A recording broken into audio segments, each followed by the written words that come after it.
Okay, so we're going to talk about the skeletal system today. You guys received a word search, maybe, after the test on Friday.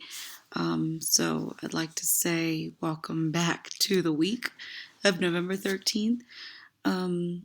So, first thing I want to mention, and I put in an announcement on Google Sites, but test grades, they will not be in the upcoming progress report. They still need to be put in there, so maybe you can breathe a sigh of relief. I don't know, but I just want you guys to be aware of that. That's what's going to happen with the test that you guys just took. As for those that weren't able to take the test, the sub won't be available to administer those tests, um, as far as I know. So you may need to wait until I return, which you all should know is after Thanksgiving. I'll be happy to provide those tests for the people that weren't here. Okay, but for now, we move on. We move on to the skeletal system, and this is where we start to get into some nitty gritty stuff. After this, we move on to the muscular system. So be ready. I know that the integumentary system had a lot of information, but as we move on, you'll start to see that there's a lot of new things to know, to learn, to memorize, and I'm hoping that we have the opportunity to practice it as much as we can. Okay, so skeletal system. Parts of the skeletal system include bones, joints, ligaments, and cartilage. They're divided into our two divisions that we talked about in the beginning of the semester, the axial portion or axial skeleton and the appendicular skeleton. So think of appendicular as your appendages, your limbs, your legs. It talks about the girdles, but limbs and legs, and the axial is pretty much your trunk, all the way up to your brain, right? Your cranium. So why do we have bones, right? Bones are meant for support of the body, protects our soft organs. They need protection for any kind of, to prevent trauma. So in the skull, we've got to protect our brain. We have the vertebral column that will protect the spinal cord, right? Because we have nerves there. They're being protected by the by bone, right? The rib cage protects the heart, also the other thoracic cavities, organs, and so also the bones are involved in movement with the help of muscles. So sometimes it's called the musculoskeletal system, but we'll talk about the muscular system moving forward. I don't want to overwhelm you guys too much, but giving you all this information at once, it would be pointless to do that. So the bone also has a large amount of calcium and phosphorus. So those minerals are found within our bones. Also, fat, adipose, is found in high amounts in our bone. And then also we need our bones for blood cell formation. So another word for that is hematopoiesis. So that's just the formation of blood cells. You'll find that in the marrow, and we'll talk about it in a minute. So bones of the human body, the adult skeleton has 206. As babies, we do not start with that many. We actually have more. And through the process of ossification, we end up with 206 in our adult life. So there's two basic types of bone tissue. We have our compact bone, which is very self-explanatory. Compact bone is dense. It looks smooth and homogeneous. In this picture, you can see it right here. It's that bottom part right there. And spongy bone looks like a sponge, go figure. And so not as compact, not dense very much at all. And it says it's needle-like pieces of bone and open space. So you see open space, it's almost like Swiss cheese, but more wholly, right? So the spongy bone is important, though. Yes, we think of compact bone as being really important because it is strong, true, but it's not very flexible. Spongy bone is, and actually spongy bone can turn into compact bone with the help of osteoblasts. Okay, so when we talk about bone remodeling, it will make a little bit more sense to you. So bones are classified. Four major types of bones are long bones, short bones, flat bones, and irregular bones. Their shape helps dictate their function. Um, and you'll be able to see this in a minute about why these shapes are so conducive to the portions of the skeleton in which they're seen. So here's just a great picture. I like it a lot. We have our long bone. So in this case, it talks about our humerus. This is an example of long bone. Then we have a irregular bone, which is part of our vertebral canal. So each part of our vertebrae is a regular bone, this irregular shape. And then you see flat bone found in our sternum, and our our short bone is found. You can find it in your talus, which is your heel, and then also your patella. Those are examples of the short bone. Okay, so long bones, very straightforward. They're longer than they are wide. There's a long shaft with the head at the ends, and most of our limbs, except our wrists and our ankles, are made of long bone. There's the humerus is example, tibia, fibula, all of those are also the femur, also examples of long bones. Short bones, they are cube shaped. They're mostly spongy, and they make up the wrist and the ankle. And so something that's important to understand is that spongy bone allows for more flexibility, can deal with more impact, really important to avoid any kind of injury. So that's why and you can, it makes sense because those areas, your wrists and your ankles, see a lot of, we could say, traffic, or it's just a lot of movement, a lot of, so it allows for quite a bit of flexibility so that you don't have any kind of bone injury.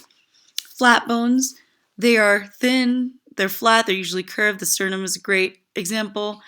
And so there's usually flat, compact bone and in the middle is spongy bone, and some examples are the skull, the ribs, and the sternum. So that provides a bit of protection for those necessary areas.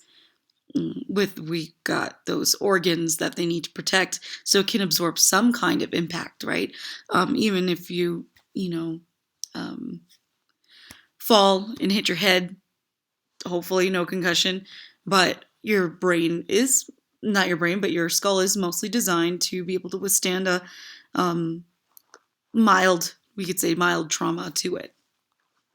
Irregular bones, there's those examples are vertebrae, our hip bones. They don't really fit into the other categories, so they are variety found within the body. Okay. So we have the gross anatomy of a long bone.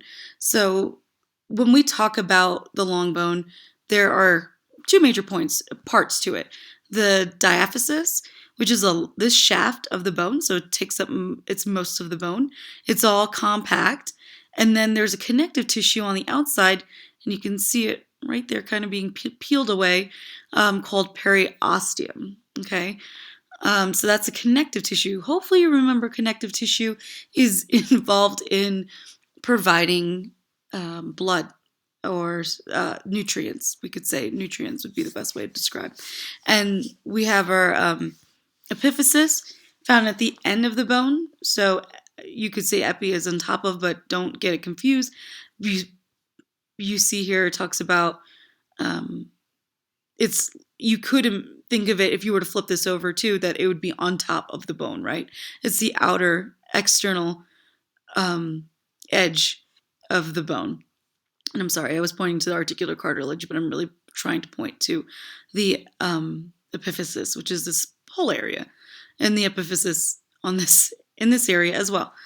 Okay, it's also compact bone, but it surrounds a spongy bone center. Why? Hopefully you can figure that out, because it can withstand a little bit more impact on it, which it will, because it is at articulations, our joints, right? That they need to be able to withstand some kind of impact in everyday movement. Okay. So we have our periosteum, which is the connective tissue that covers the diaphysis. So here's a picture of the periosteum. They're kind of peeling it back there. You see the arteries providing nutrients, and it also removes the waste from bone cells. And like I said, bones undergo a lot of remodeling, so there is waste because cells are constantly being used and removed or reabsorbed, and the arteries help move that around. Okay, move it away rather. And we have something called Sharpie's fibers, otherwise known as perforating fibers. So these thin fibers holding the periosteum to the bone. Okay, the endosteum is also involved in providing osteoblasts. Okay, it's actually it's a connective tissue as well, and it will help in the bone remodeling process. Okay, so we have our articular cartilage. So at our articulations or at our joints, you will have this outer layer, a cartilage, a hyaline cartilage that covers the epiphysis. I'm sorry. And it reduces friction at the joints. That's why we have cartilage. And then we have this medullary cavity right in the center of the bone. It is called yellow marrow. In this area, in adults, is a place where fat is stored, right? Adipose. But in infants, you find red bone marrow. Okay, and so you do find more red bone marrow in infants, of course, because they need more bone growth to be happening, more blood cells, just in the process of growth. As time goes on, red bone marrow is only found in certain areas in flat bones. So, say, and in the epiphysis of long bones like the pelvis and the femur. So, oftentimes, when someone needs to remove marrow, they may go into the pelvis of the person or the patient to get some blood cells. Okay. So we have growth that happens in the long bone, and that helps with what helps that is the epiphyseal plate. And so that is a flat plate of hyaline cartilage. So it's right here. You can see the line of it. It's not really shown here, but it's there. So you'll see it in mostly young growing bones. So, toddlers, even teenagers, will show this epiphyseal plate because there's growth happening.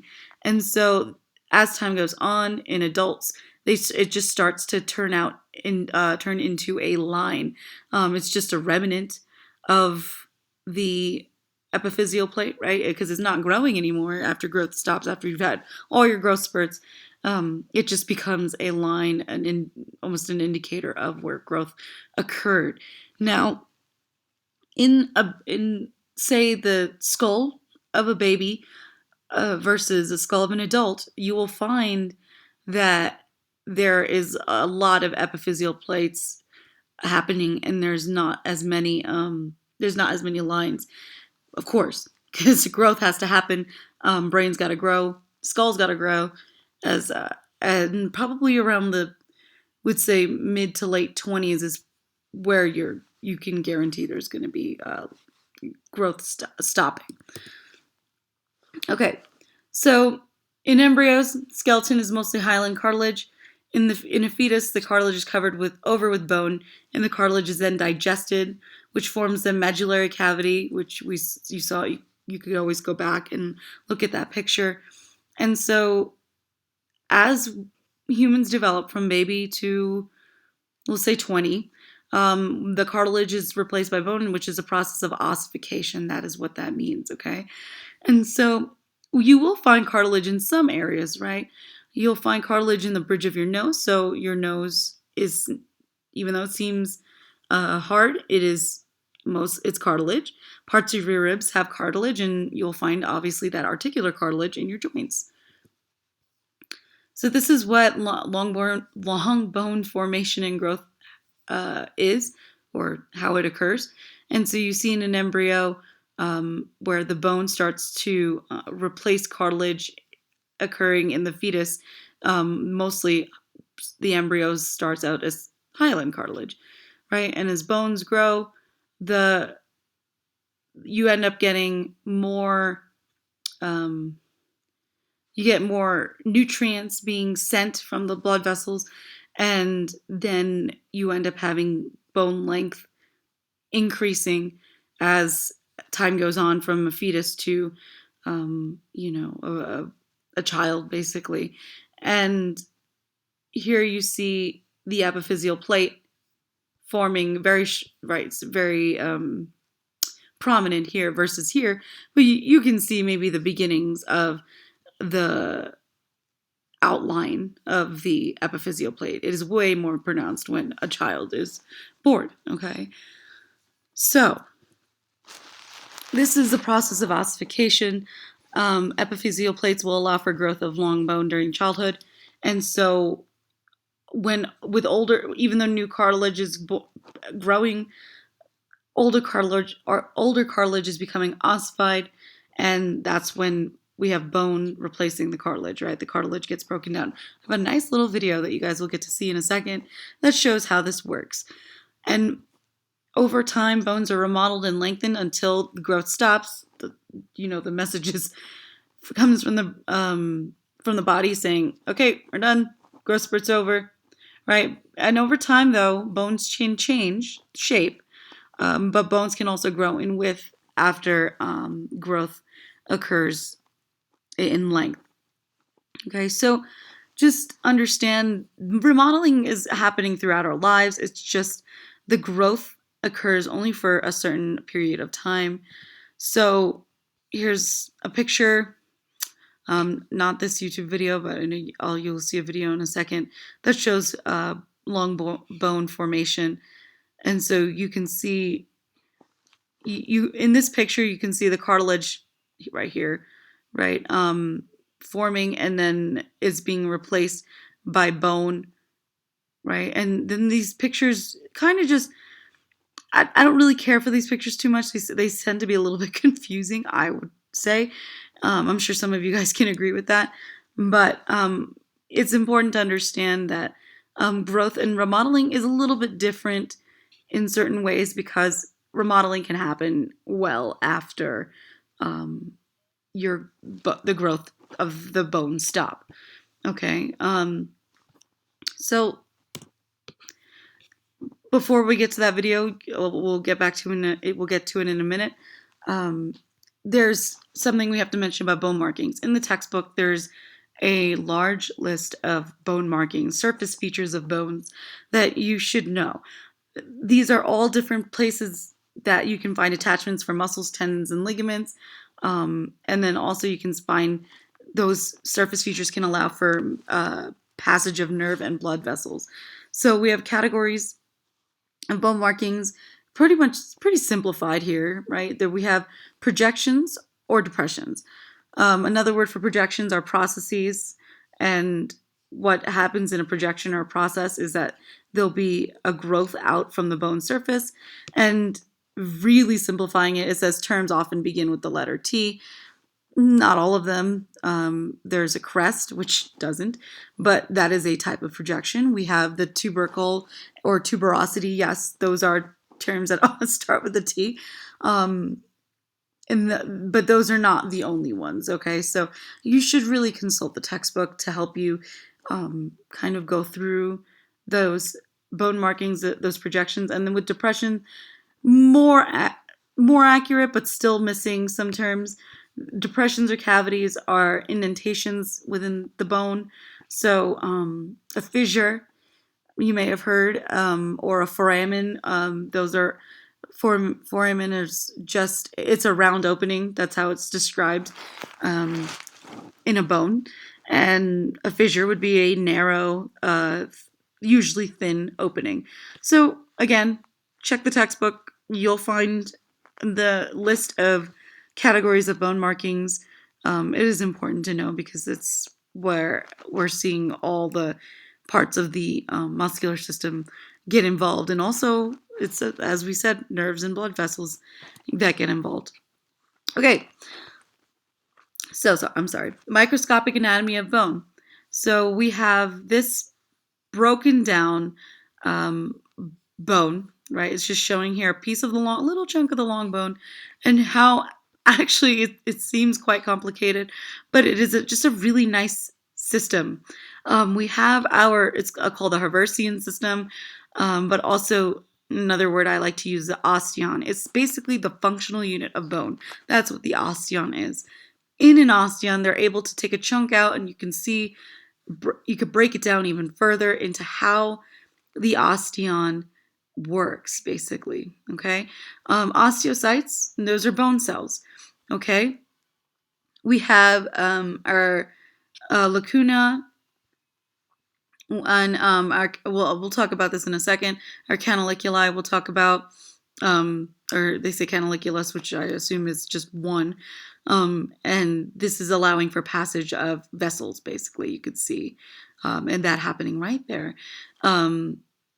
So all of this, we mentioned it already. I don't feel a need to mention it again.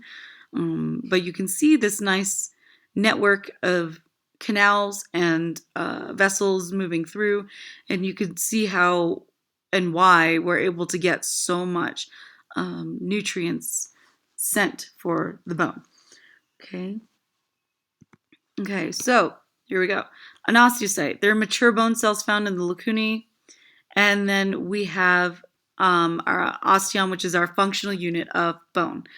The central Haversian canal is just it's the opening in the center of an osteon. I'll just go back so you can see it. Is the Haversian canal would be right where my arrow is, okay? And you can see that it carries blood vessels and nerves.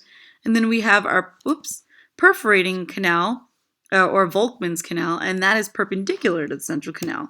And you can see in that system, right, we have our central right there, and then our perforating is found going perpendicular. Hopefully we know what that word means, perpendicular, right? And it cuts across, and that's what helps in the network of giving blood supply.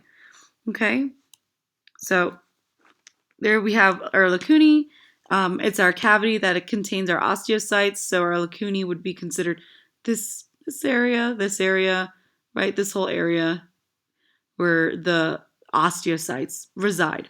Okay, and the lamellae is just the name of the circles of the organization of lacunae around that central canal. Okay, the canaliculi literally means small canals, so they're tiny canals off the central canal, and so you can see it, little tiny. They really are tiny, and they're off the central canal to the lacunae, which provides each of these osteocytes with nutrients. Okay, so it's a nice network, framework, whatever you like to call it, that helps provide the bone with the nutrients it needs. So here's a nice microscopic picture of the osteon, that functional unit. This is one lacuna, and then we have our, let me see if I can, there we go. Then we have our Haversian canal, that central canal where you'll find blood vessels, nerves coming through that area. Okay, so before I continue, I think I may have said some of these words, and I'd like to make it be more clear to you. Osteocytes, they're considered mature bone cells. Anything with cytes could remember that those are like leukocytes, right? They're matured cells, differentiated cells, if you'd like to think of it that way. And then we have osteoblasts, which are bone-forming cells. So they help in the formation of bone, okay? Now, osteoclasts are the opposite. They destroy bone. And that's not a bad thing, actually. Osteoclasts have a purpose, and they break down for remodeling, and for a variety of reasons, because, again, bone remodeling can happen any time in life. And so it's a process that both osteoblasts participate in, and so osteoblasts and osteoclasts participate in. obviously the osteoblasts are in the growth, osteoclasts in the breakdown, and so bones will be remodeled in response to calcium levels in the blood, but also the pull of gravity and muscles. Now, you might be like, what does that even mean? So it says right here, bones can atrophy in bedridden people, and that makes, I hope maybe you've heard of that before, that when you don't use if you're bedridden, you're obviously not using your bones, you're not against gravity, you're not walking, really just standing, your bones are fighting gravity. Okay. If you're bedridden, you're not getting that opportunity. And so what happens is that the osteoclasts kind of go, work harder and break down some of the bone. Okay. Now that is an example of not so great thing happening, but osteoclasts do serve a purpose, especially when it comes to the needs of the body for exactly like I said, calcium levels found in the blood, and also if muscles get larger or if they get smaller, bones kind of may need to respond to that. Okay, so here's the video I have of bone remodeling. I think it's great. Now, hopefully no one will tell me that they can't watch this video because it's right here in front of you. So please listen to this video and then I can continue on.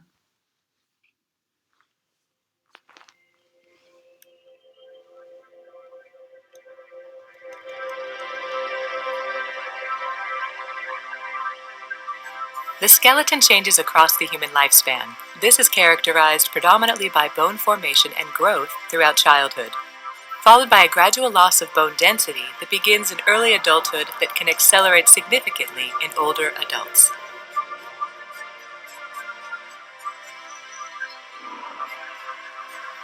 The density of bone is modulated by a group of cells including osteoclasts, which are multinucleated cells that resorb bone, and osteoblasts, which refill the resorption cavities created by osteoclasts.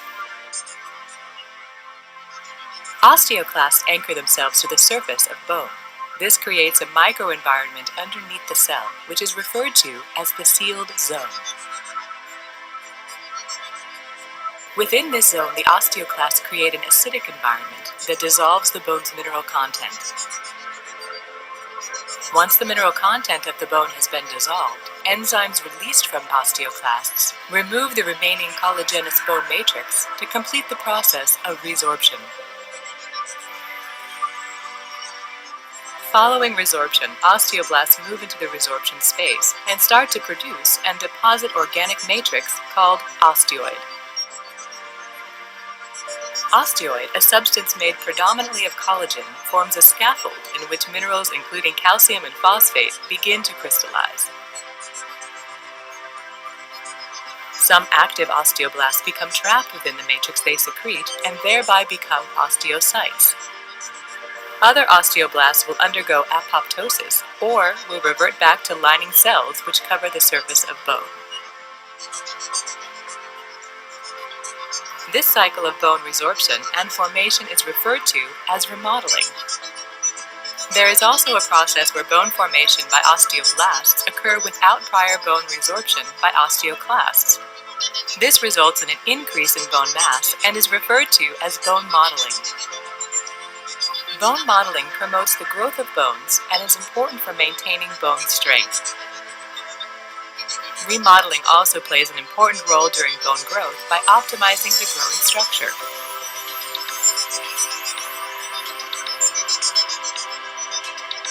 After the age of 30, most people experience a gradual loss in bone mass due to a relative decrease in the activity of osteoblasts compared with osteoclasts. However, there are many factors that impact the process of bone remodeling and influence the degree of bone loss we experience as we age. For example, medications such as glucocorticoids, which can promote osteoclast activity and also reduce bone formation. Proper nutrition and physical activity can help strengthen bone. It is also believed that osteocytes form a complex network in bone that can sense any increased workload on the bone and respond, by triggering the differentiation and activity of osteoblasts to increase bone density.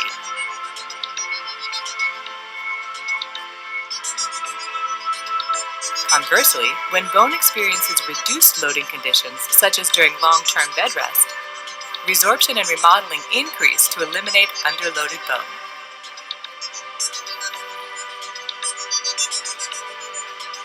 Loss of bone mass reduces its strength and increases the risk of fracture. This highlights the importance of staying active, maintaining good nutrition throughout life, and being aware of personal risk factors associated with low bone density.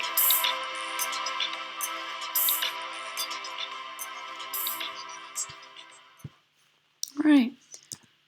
So I think that was a pretty good video to watch. I think it was really informative and really cool to look at because you really get to see how the cells are working, and it's just pretty clear in the way you could see it, and even mentioning the acidic environment that osteoclasts, basically how osteoclasts work in breaking down bone. Okay, so bone remodeling also has to happen when we have a break, right? When we have a fracture in our bones. If any of you have ever experienced this, you may know a little bit about it.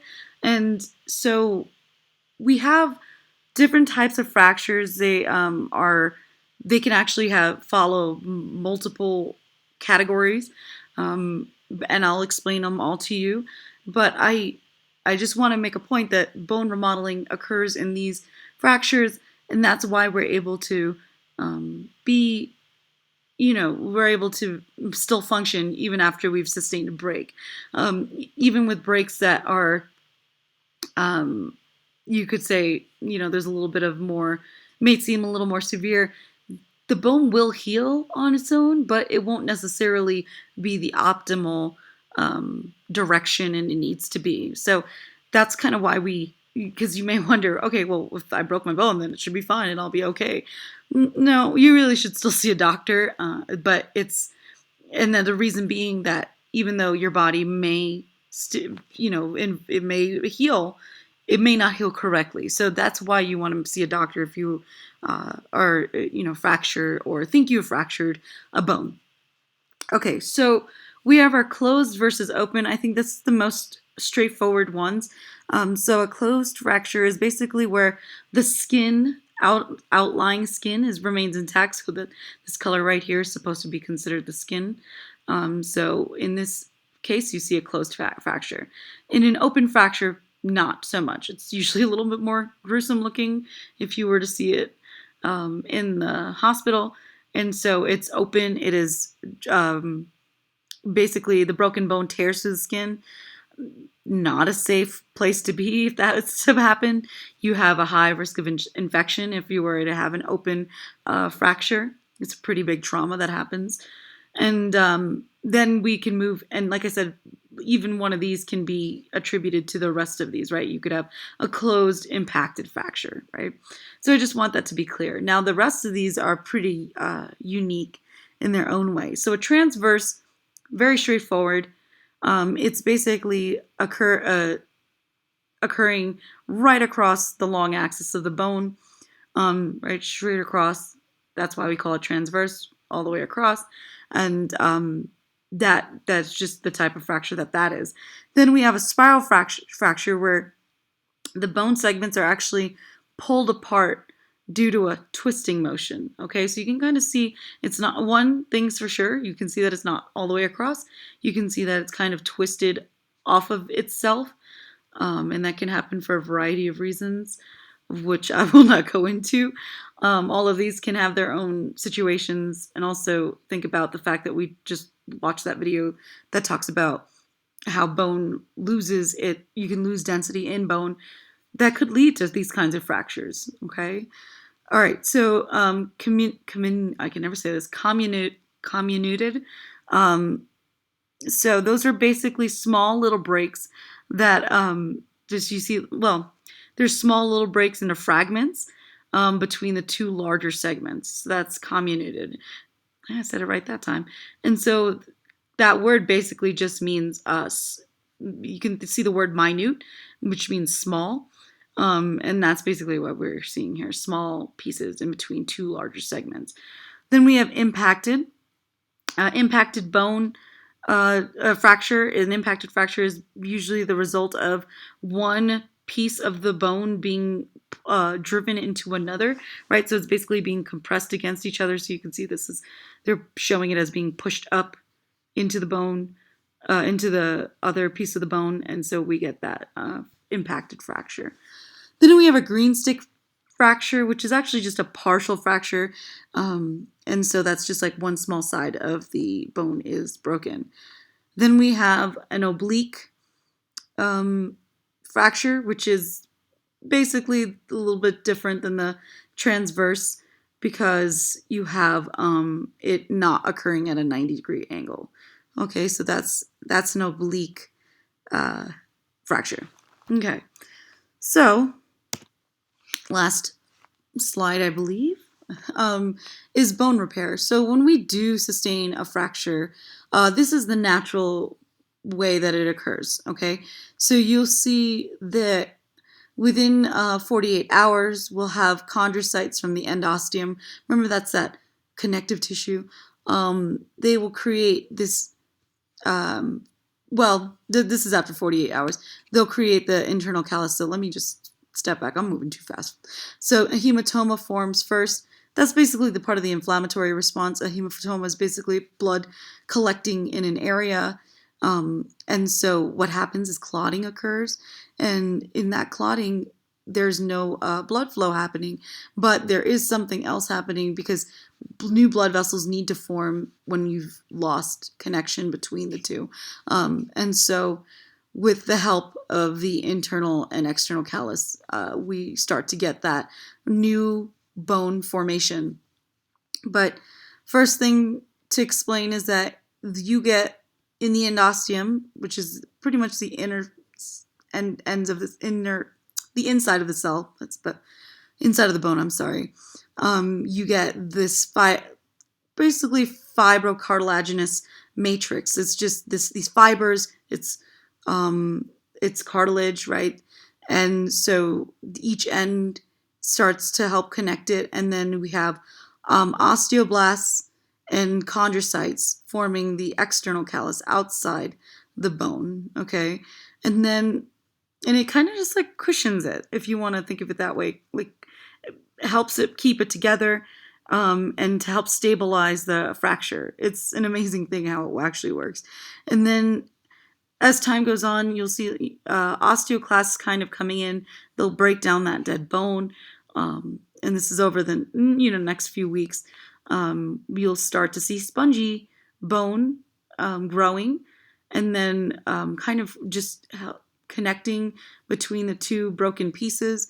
And so when we have our internal and external calli, that's a plural of callus. Once they finally connect, the compact bone starts to replace that spongy bone. That can happen, right? And that'll happen on the outside of the fracture. And you can see it right here. It's all compact here, but the inside is still spongy. And you've got your fracture basically healing complete, the repair complete. So that is the process of bone repair. It's a very interesting process. And like I said, yeah, our bodies can do this, which is amazing, but having a doctor be there to make sure that you get the best healing possible is what will allow for a good quality of life. Okay, so right now, I believe we are done with this part of the skeletal system. There's a little bit more we need to talk about. Quite a bit more that we need to talk about, but I'm going to stop it here for this lecture, and you've gotten now the basics of the skeletal system. Like I said, we mentioned about the osteon, bone repair clearly right in front of us, and bone remodeling, and the microscopic anatomy of bone, all of those things that we just discussed in this one video. So please answer the questions that are attributed to this video. I hope that this video helped you, and we can move on afterward in the skeletal system.